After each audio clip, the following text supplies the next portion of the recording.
नमस्कार, IND special में आपका स्वागत है। मैं हूं आपके साथ नवीन पुरोहित और आज हमारे साथ चर्चा करने के लिए मौजूद हैं मध्य प्रदेश कांग्रेस के वरिष्ठ नेता, पूर्व मंत्री और मध्य प्रदेश के सदन में अपने वाक चातुर्य, वाक पटुता, अद्भुत संवाद शैली के लिए जाने जाने वाले राकेश चौधरी जी।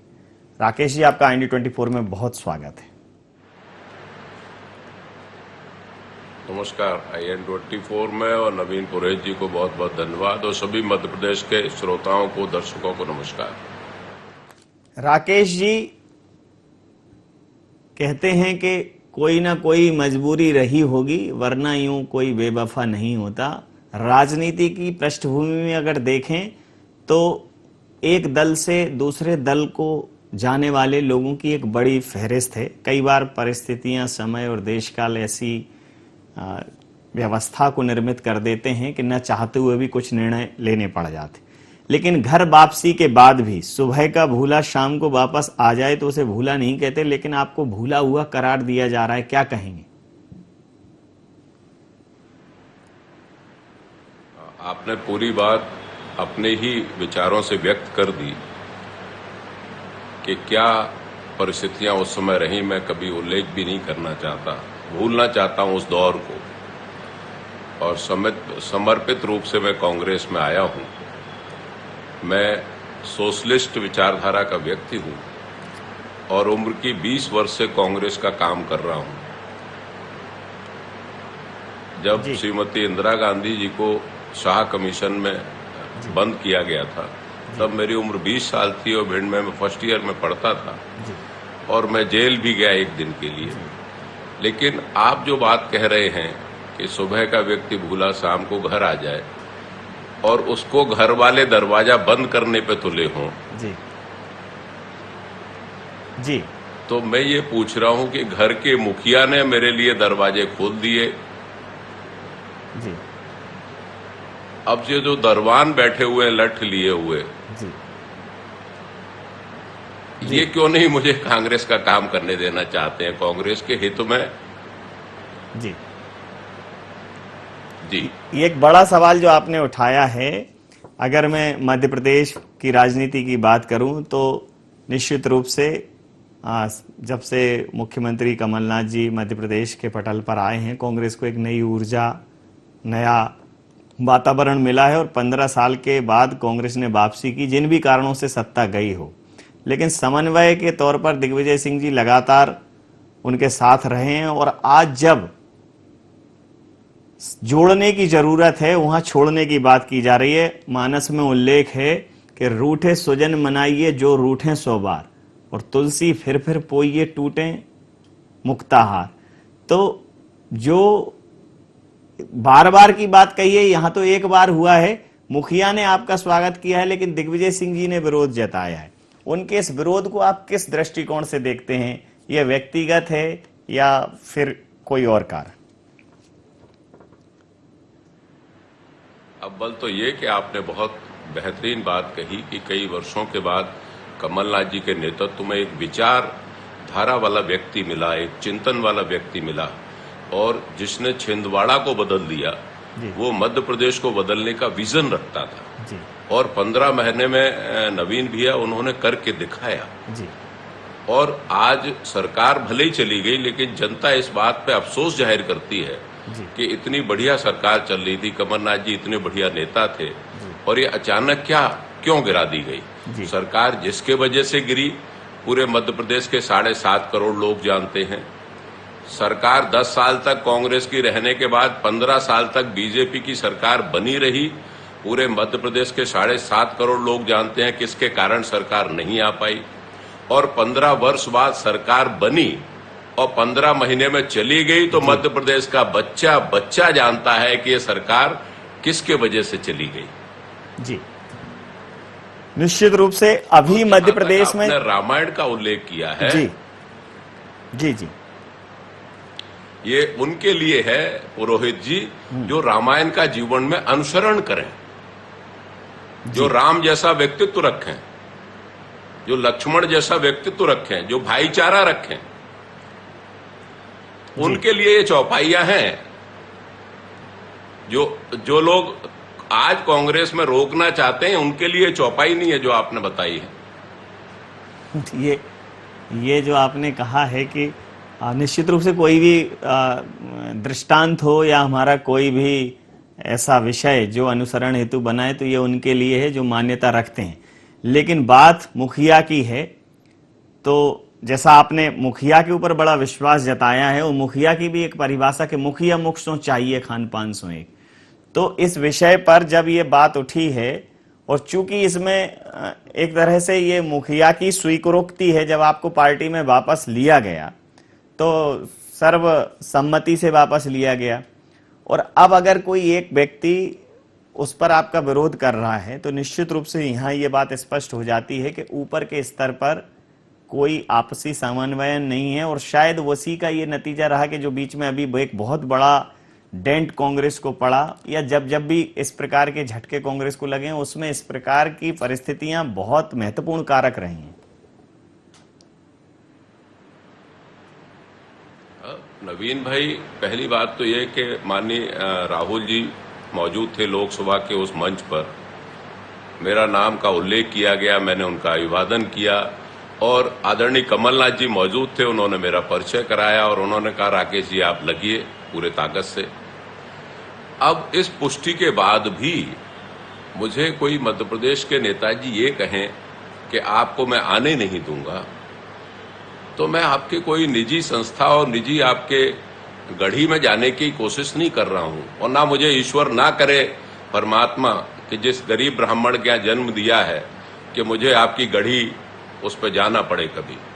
और आप अगर कांग्रेस में अध्यक्ष बन जाएं, आप AICC बन जाएं, डेलीगेट बन जाएं, और आप यहाँ इंचार्ज जनरल सेक्रेटरी रहें, आप बेशक आप निर्णय कर सकते हैं, लेकिन क्या ये निर्णय करने का अधिकार आपको दे दिया? जैसे एक मैंने नवीन जी पुरे जी एक स्टेटमेंट पढ़ा माननीय दिग्विजय सिंह जी का जी, कि अगर ज्योतिरादित्य सिंधिया जी मुझसे कहते जी, तो मैं उनको पहले नंबर पे कर देता जी राज्यसभा के लिए जी।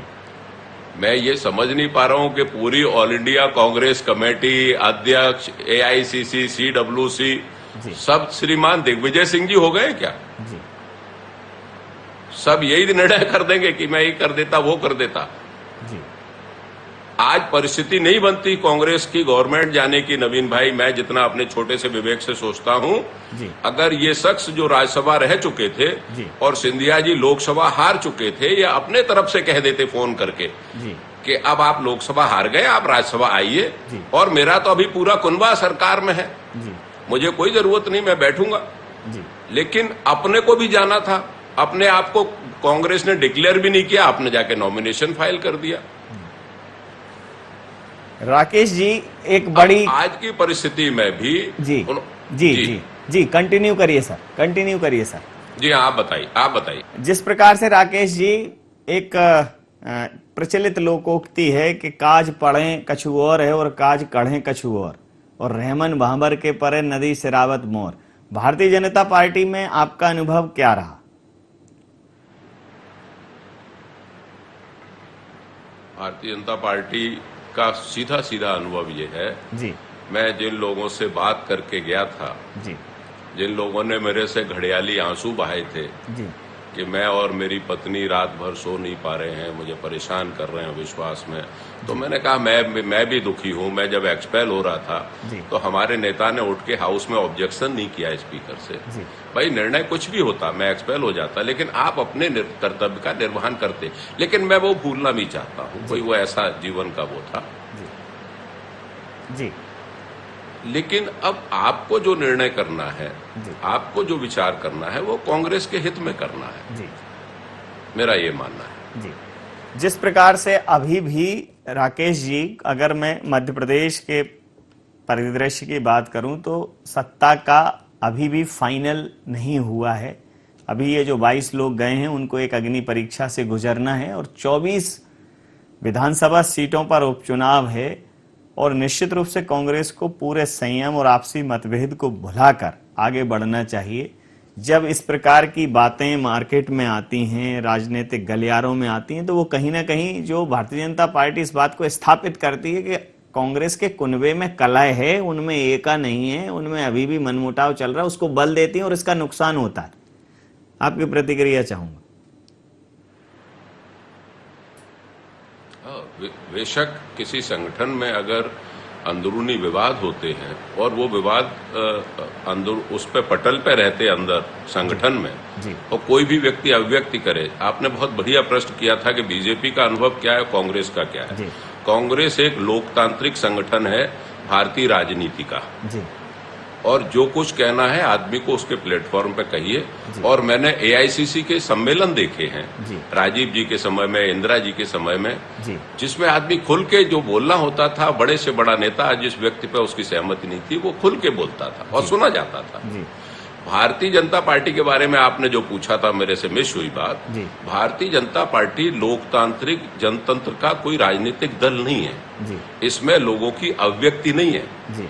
इसमें मैं होके आया हूं जी। और मैं अंत में ये प्रतिक्रिया व्यक्त करूंगा जी। कि भारतीय जनता पार्टी लोकतांत्रिक राजनीतिक दल नहीं है। जी। इसको चलाने वाले लोग दूसरे जी। हैं और इस पे नाट्य अभिनय करने वाले सदस्य दूसरे हैं। जी।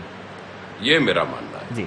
एक इसको संयोग कहें या ये वास्तविकता है कि आप पार्टी से बाहर गए और फिर पार्टी में वापस आए, लेकिन आपकी पीड़ा को नहीं समझा कांग्रेस के वरिष्ठ नेता दिग्विजय सिंह जी ने। उनकी टिप्पणियां इस बात को स्पष्ट करती हैं कि वो आपसे इत्तेफाक नहीं रखते।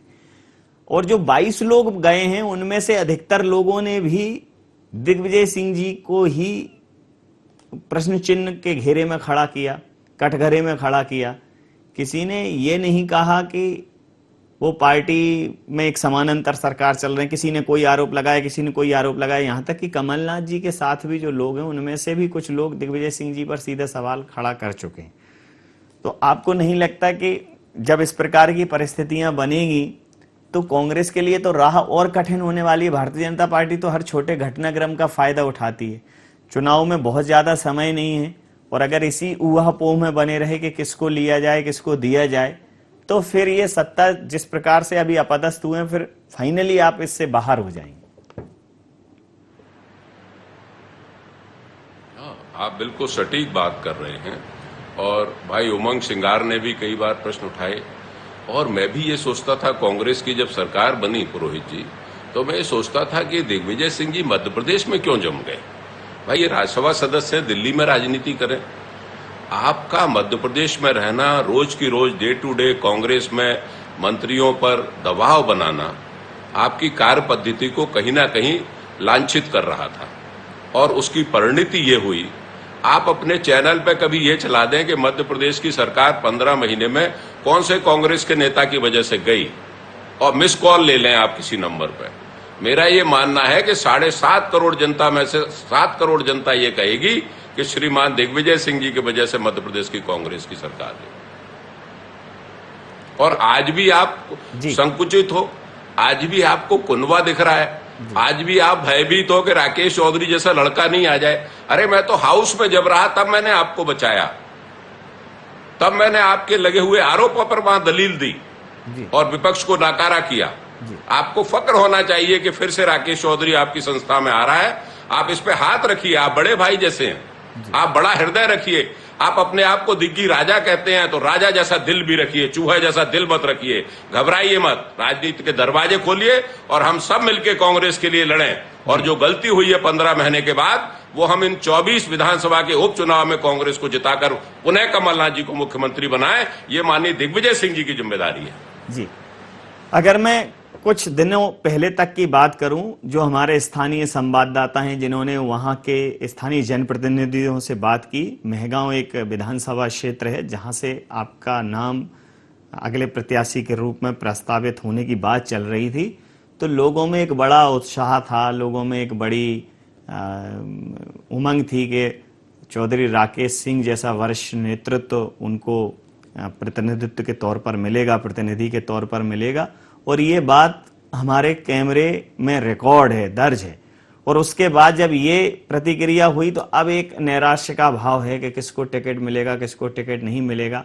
आपको नहीं लगता कि ये एक जगह की बात नहीं है? जहां भी ये नैराश्य पनपेगा, जहां भी उचित व्यक्ति को टिकट नहीं मिलेगा, वहां बहुत मुश्किलें कांग्रेस के लिए खड़ी होंगी और 24 सीटों पर सबसे महत्वपूर्ण कारक होगा कि टिकट का उचित व्यक्ति को वितरण, और वो बहुत ही निष्पक्ष होना चाहिए। और मुझे लगता है कि इस वक्त कांग्रेस के आला कमान को यहां इंटरवीन करना चाहिए। आपकी प्रतिक्रिया चाहूंगा।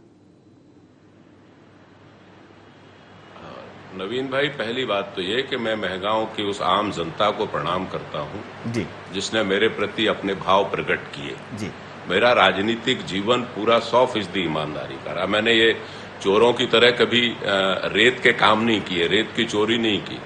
मैंने राजनीति में कभी पैसे नहीं लिए जो और भिंड के नेता लोग ये ले रहे हैं और बयान कुछ देते हैं। लेकिन मैं ये धन्यवाद प्रकट करता हूं महगांव की जनता का, एक एक व्यक्ति का, कि मैं राजनीति में गैर जातवाद के आधार पर काम करता हूं। और जहां तक चुनाव की बात है, इस सारे बवाल के बाद तमाम प्रत्याशी खड़े कर दिए ये वो, तो मैंने ये निर्णय किया है, मेरी कोई बहुत ज्यादा महत्वाकांक्षा नहीं है। मैं उत्सुक नहीं हूं कि मैं महगांव से चुनाव लड़ूं। और अगर ये लगता है कि ये भाई लोग जितने टिकट मांग रहे हैं ये सब मिलके एक नाम दे आए और चुनाव लड़े, कांग्रेस को जिताएं, मैं बहुत ज्यादा अब इच्छुक नहीं हूं। मैं जनता का बड़ा आभारी हूं, मैं बड़ा कृतज्ञ हूं कि उन्होंने मेरा नाम लिया और मेरे को इतनी इज्जत बख्शी। ये कांग्रेस को निर्णय करना है। कमलनाथ जी निर्णय करेंगे तो मैं उनके आदेश का पालन करूंगा। जी। एक और बड़ा महत्वपूर्ण तथ्य है कि आपने कांग्रेस का वो दौर भी देखा है जब कांग्रेस यहाँ शासन करती थी, और आपने कांग्रेस का वो दौर भी देखा कि शासन करते करते कांग्रेस अपदस्थ हो गई। अब आप वो दौर भी देख रहे हैं जहां कांग्रेस फिर से सत्ता प्राप्ति के लिए संघर्ष कर रही है और सत्ता के एकदम मुहाने पर है।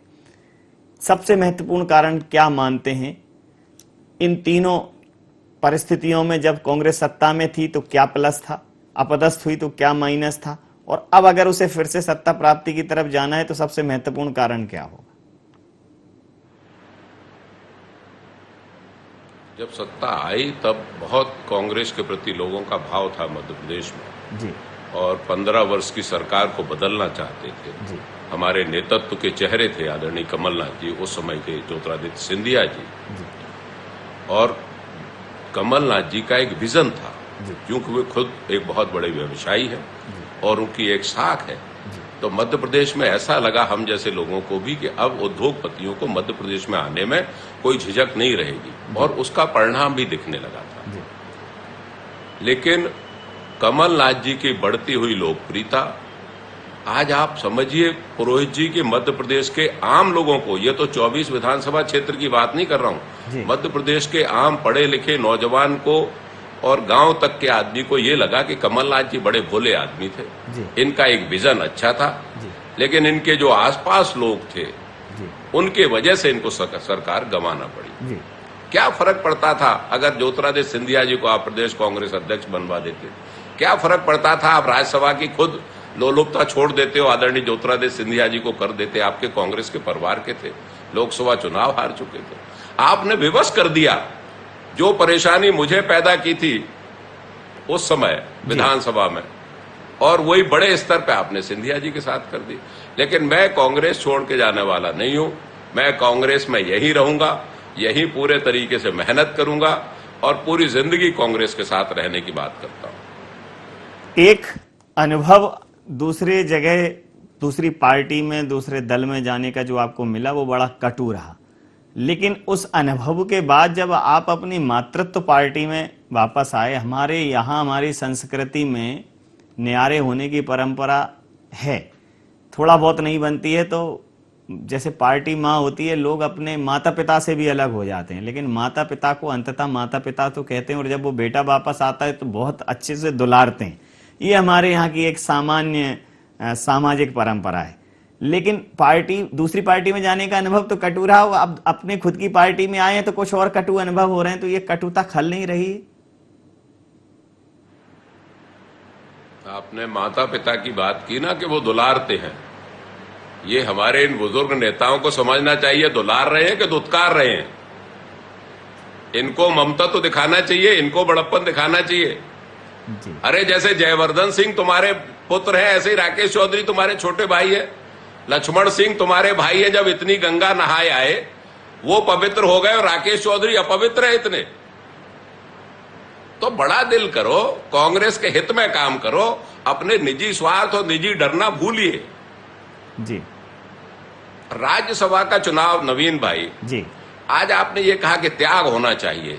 जी अब राज्यसभा का चुनाव है, अनुसूचित जात का व्यक्ति बरैया, फूल सिंह बरैया दूसरे नंबर का कैंडिडेट बना दिया आपने। सबको मालूम था आपके पास नंबर नहीं है कांग्रेस के पास, क्यों आपने फॉर्म भरवाया? आज त्याग की आवश्यकता है, आज जरूरत है अनुसूचित जात को गले लगाएं। आप कई बार रह चुके हैं, मुख्यमंत्री रह चुके हैं, केंद्र में एआईसीसी में रह चुके हैं, सांसद रह चुके हैं। आज आपको त्याग की जरूरत है।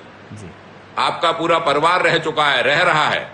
आज आप त्याग करिए और फूल सिंह बरैया को पहले नंबर पे, जो आप कह रहे थे ज्योतिरादित्य सिंधिया जी के साथ कि मैं बनवा देता अगर वो कहते पहले नंबर पे, आज मैं आपसे अनुरोध करता हूं मध्य प्रदेश की जनता की ओर से कि आप बड़ा हृदय दिखाइए, त्याग करिए, त्याग की भावना पैदा करिए और फूल सिंह बरैया को पहले नंबर का कैंडिडेट बनवाइए। और आप रिस्क लीजिए। आपके संबंध है समाजवादी पार्टी के लोगों से, आपके संबंध है बहुजन समाज पार्टी के लोगों से, आप उनसे वोट लेके जीतिए, तब मैं आपका त्याग मानूंगा। अब घर और परिवार और रिश्तेदारों का मोह छोड़िए। अंतिम प्रश्न राकेश सिंह जी के, अगर मान लीजिए पार्टी आपको आगामी चुनाव में प्रतिनिधित्व नहीं देती है, तो अब तो आप एक अटू अनुभव भी ले चुके हैं, तो क्या प्रदेश के मुखिया कमलनाथ और देश की राष्ट्रीय अध्यक्षा सोनिया गांधी जी, आपके बड़े पूर्व राष्ट्रीय अध्यक्ष राहुल गांधी जी, क्या अब ये आप भरोसा उन्हें दिला पाएंगे कि अब राकेश सिंह जी हाथ का साथ नहीं छोड़ेंगे किसी भी स्थिति में? देखिए, बिल्कुल साफ है पुरोहित जी, मैं समर्पित हूं सोनिया गांधी जी के लिए, राहुल गांधी जी के लिए।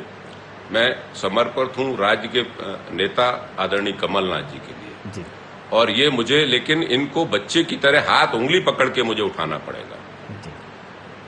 अगर ये जो अन्य आत्माएं हैं जो मुझे डंडा लेके रोकना चाहती हैं कि ये तो कांग्रेस में है ही नहीं, आने ही नहीं दूंगा, तो मेरे भाई मैं एक अदना सा ब्राह्मण हूं, कोई जबरदस्ती रोकेगा फिर भी मैं इनके लिए वोट मांगूंगा, फिर तो मुझे स्वतंत्रता रहेगी। अगर हमारे परिवार के गार्जियन श्रीमती सोनिया गांधी, राहुल गांधी, आदरणीय कमलनाथ जी, हमारे इंचार्ज जनरल सेक्रेटरी जी ये इंटरवीन करेंगे, बुला के कहेंगे, तो आप विश्वास रखिए कि मैं अपनी आत्मा से कह रहा हूं, मैं कांग्रेस छोड़ने का कभी मन नहीं बनाता हूं, ना कांग्रेस छोड़ के जाना चाहता हूं। मैं सामाजिक विचारधारा का व्यक्ति हूं, कांग्रेस मेरी विचारधारा है और मैं कभी संकीर्ण विचारधारा का व्यक्ति नहीं हूं। इसलिए अगर वो मुझे प्रोत्साहित करेंगे, वो मुझे संरक्षण देंगे, तो मैं पूरे तरीके से साथ हूं। लेकिन अगर ऐसे लोग अगर डंडा लेके रोकेंगे तो ये 24 उपचुनाव इतने सरल नहीं है दिग्विजय सिंह जी कि रोज आप स्टेटमेंट दो और फिर भी राकेश चौधरी आपके लिए मदद करेंगे। तो आपको विचार करना पड़ेगा कि कांग्रेस ज्यादा प्रिय है या घर वाले और रिश्तेदार ज्यादा प्रिय है कि राकेश चौधरी को मत आने दो। बहुत बहुत शुक्रिया चौधरी राकेश सिंह साहब हमारे साथ बात करने के लिए और अपने विचार साझा करने के लिए। हम उम्मीद करते हैं आपकी उद्गार जनता तक भी पहुंचेंगे और पार्टी के नीति नियंताओं तक भी। आपने जिस सहजता और जिस स्पष्टवादिता के साथ अपने विचार हमारे साथ साझा किए, आपका बहुत बहुत धन्यवाद, बहुत बहुत आभार। तो बिछे हों चाहे लाखों फूल पांव के नीचे, कसकती है वो भूल अगर आ जाए एक कांटा पांव के नीचे, और वो भूल बन जाती है शूल अगर उसे दबा दे कोई एक हाथ आकर पांव के नीचे। जो कांटा निकालने के लिए जिनसे उम्मीद कर रहे हैं, अगर उस कांटे में वो और चुभन पैदा करेंगे तो दर्द ज्यादा बढ़ जाएगा। राकेश जी की पीड़ा जैसी की तैसी आप लोगों के समक्ष है। निश्चित रूप से प्रदेश की जनता और प्रदेश कांग्रेस के नीति नियंता इसको समझेंगे। IND स्पेशल में इतना ही। आप बने रहिए IND 24 के साथ और देखते रहिए IND 24। नमस्कार।